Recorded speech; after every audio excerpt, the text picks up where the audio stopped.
students, I hope you're all doing fine. This is Inya here with another video from STEM International. History book 7 को जो है वो हम continue कर रहे हैं चैप्टर नंबर 4 का सेकंड पोर्शन क्या है, दो पर्टिकुलर डायनेस्टीज़ को हमने एक्सप्लोर करना है. वो कौन सी हैं? Let it remain a surprise till we head into it. So yeah, let's start.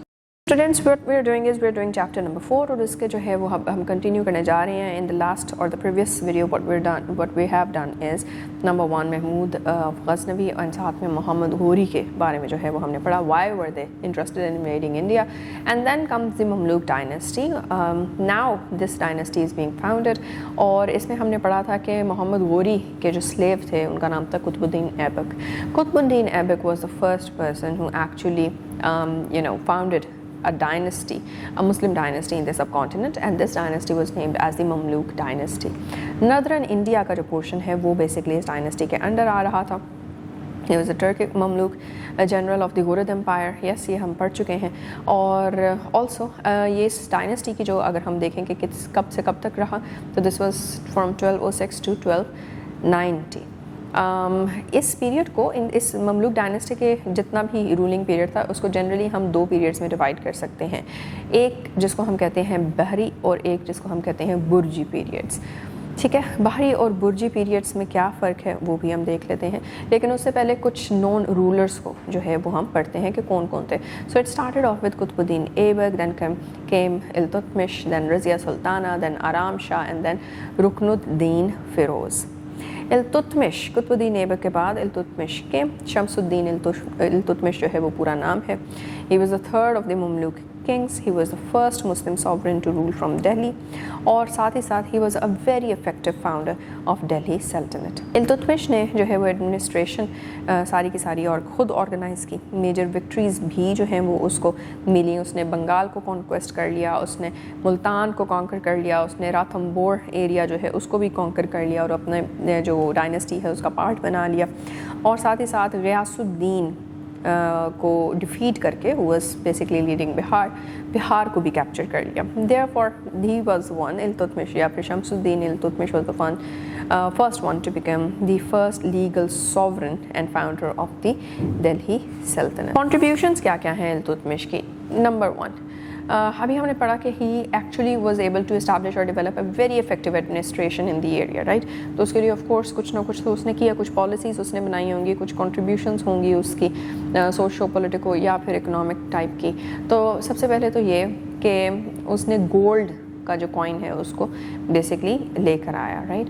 And साथ ही साथ सिल्वर तांका नाम की, ये बेसिकली उसने इसको क्यों उसने जो है वो लेकर आया था या फिर उसने डेवलप किया था. This was as the economic system, this was basically the currency system which he started off with. अब करेंसी की जो बेसिक जिस चीज़ के ऊपर चलिए पेपर करेंसी नहीं थी, उसने गोल्ड और सिल्वर की करेंसी रखी और साथ ही साथ इसके लिए उसने फाइनेंसेस भी इस्टेब्लिश कर दिए, रेवेन्यू डिपार्टमेंट्स भी इस्टेब्लिश कर दिए. फिर उसके बाद कुतुब मीनार जो हमें पता है वो इल्तुतमिश ने बनाया था, कुतुबुद्दीन ऐबक ने नहीं बनाया था. कुतुबुद्दीन ऐबक ने इसको स्टार्ट किया था लेकिन इसको ख़त्म जो है वो इल्तुतमिश ने किया.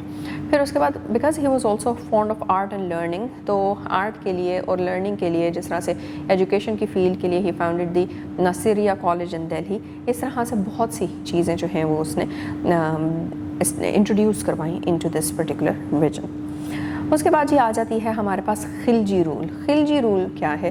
Khilji was basically a Muslim dynasty, large parts of India को जो है जिसने रूल किया, and this was basically between 1290 and 1320. इस पर्टिकुलर डायनेस्टी का जो हेड था या फिर जो फाउंडर था उसका नाम है जलालुद्दीन फ़िरोज़ खिलजी. खिलजी जो थे अगैन उनका ओरिजिन कहाँ का आ रहा है? टर्की या फिर अफ़गान ओरिजिन्स जो है वो यहाँ टर्क एंड अफ़गान ओरिजिन्स आ रहे हैं. Important rulers of Khilji dynasty को हम दोबारा से देख रहे हैं. तो इनमें कौन कौन है? Jalaluddin Khilji who was the founder and the first sultan, right. और 1290s लेकर 1320 तक जो है वो दिल्ली सुल्तनत को एज द फर्स्ट रूलर जो है वो रूल किया. करियर को स्टार्ट किया as an officer of the Mamluk dynasty तो he is basically coming from Mamluk dynasty, ठीक है. And then because he rose to an important position sultan Muizuddin Qaiqabad के अंडर, तो as a sultan he started defeating Mongol attacks, क्योंकि उस time पे ये बहुत कॉमन हुआ करता था किसी भी डायनेस्टी पे एक्सटर्नल अटैक्स जो हैं वो बहुत ज़्यादा होते थे, ताकि उस जगह को ख़त्म करके या उस एम्पायर और डायनेस्टी को ख़त्म करके अपनी डायनेस्टी बना ली जाए. और मंगोल अटैक्स को जो है वो डिफ़ीट भी किया, और साथ ही साथ काफ़ी मंगोल्स को सेटल होने के लिए भी जो है वो जगह दे दी after but when they converted to Islam. So this was the important side of the Khilji rule. उसके बाद इंटरनल एंड एक्सटर्नल थ्रेट्स को देखते हैं जो कि खिलजी रूल को थे. एक्सटर्नल मतलब बाहर के लोगों से, और इंटरनल मतलब अंदर के लोगों से. एक्सटर्नल थ्रेट्स में 3 आते हैं. एक तो मंगोल इन्वेजन्स, इसका भी अभी हमने जो है वो किया है मेंशन. दूसरा हिंदू की ऑपोजिशन ऑफ कोर्स, क्योंकि मुस्लिम डायनेस्टी वहाँ पे बन रही थी, तो economic system, political system, social system, सारे के सारे सिस्टम जो हैं वो अब मुस्लिम वैल्यूज़ एंड बिलीफ सिस्टम्स के ऊपर ही डेवलप होने थे. तो इस वजह से वहाँ पे सब कॉन्टिनेंट में मोस्टली हिंदू थे और हिंदू उसके अगेंस्ट थे. तीसरा unpopularity of Khilji rule. Khilji rulers वैसे ही पॉपुलर नहीं थे. जलालुद्दीन तो सबसे ही ज़्यादा अनपॉपुलर था among all the Khiljis which had ruled. Noble भी उसको पसंद नहीं करते थे इन लोगों को, और ना ही जो आम आवाम थी वो इन लोगों को पसंद करती थी. इस वजह से लोग जो है फेवर भी नहीं करते थे, और जिस रूलर को अपनी आवाम की फेवर नहीं मिल रही होती उसके लिए बहुत मुश्किल हो जाता है अपनी डायनेस्टी को चलाना. देयरफॉर ये भी एक फैक्टर ऐड हो जाता है कि खिलजीज़ की जो है वो डाउनफॉल क्यों हुई. इनर थ्रेट्स में कौन कौन आता है. पुअर मिलिट्री पावर है. अब क्योंकि वो वहाँ पे आए हैं, लेकिन वो वहाँ पे ऑर्गेनाइज्ड एक परमानेंट स्ट्रॉन्ग आर्मी नहीं बना सके. तो जो एक्सटर्नल थ्रेट्स हो रहे थे बार बार के, मंगोल इन्वेजन्स हो रही थी एट्सेट्रा, या फिर इंटरनली भी अगर पीस रखना था लोगों को अगर, तो वो सिविल वॉर की तरफ आ जाते हैं, या फिर वो कोई प्रोटेस्ट करते हैं कि नहीं हमने नहीं आपसे रूल होना एंड सो, तो फिर मिलिट्री पावर वहाँ पे बहुत ज़्यादा इंपॉर्टेंट होती है. तो क्योंकि एक ऑर्गेनाइज्ड परमानेंट स्ट्रॉन्ग आर्मी थी ही नहीं, इस वजह से बाकी के जो चैलेंजेस आ रहे थे या कन्फ्रंटेशंस आ रही थी लोगों से, वो भी नहीं सही तरीके से डील हो पा रही थी. Then incompetent successors. Incompetent successors का क्या मतलब है कि इस तरह के लोग आगे जाके रूलर्स जो हैं इस डायनेस्टी के नेक्स्ट इस तरह के आए जिनको नहीं पता था कि एडमिनिस्ट्रेटिव चैलेंजेस को किस तरह से फेस करना है. ऑल्दो शुरू के लोगों ने कर लिया और उन्होंने डायनेस्टी को बना भी लिया, लेकिन जो बाकी फॉलोइंग रूलर्स थे उनको नहीं था idea. Then there was no law of succession. Law of succession नहीं था मुस्लिम रूलर्स के बीच में. देयरफॉर वहाँ पे जो है वो भाई और भाई जो हैं वो एक दूसरे के अगेंस्ट हो गए थे कि कौन जो है वो नेक्स्ट रूलर बनेगा, क्योंकि ऐसा कोई बीच में कोई रूल नहीं है, कोई लॉ नहीं है जिससे पता चल सके, या फिर जैसे ये जो है वो डिसाइड हो पाए कि अगला रूलर कौन होगा. Because of lack of such a rule, such a law, तो सारे जो है वो एक दूसरे के अगेंस्ट हो जाते थे और एक दूसरे के ही अगेंस्ट होकर एक दूसरे के अगेंस्ट लड़ने लग गए हैं. अब जब वही आपस में लड़ने लगे हैं, रूलर्स ही आपस में लड़ रहे हैं, तो फिर निचली जितनी भी आवाम है उनको कौन देखेगा.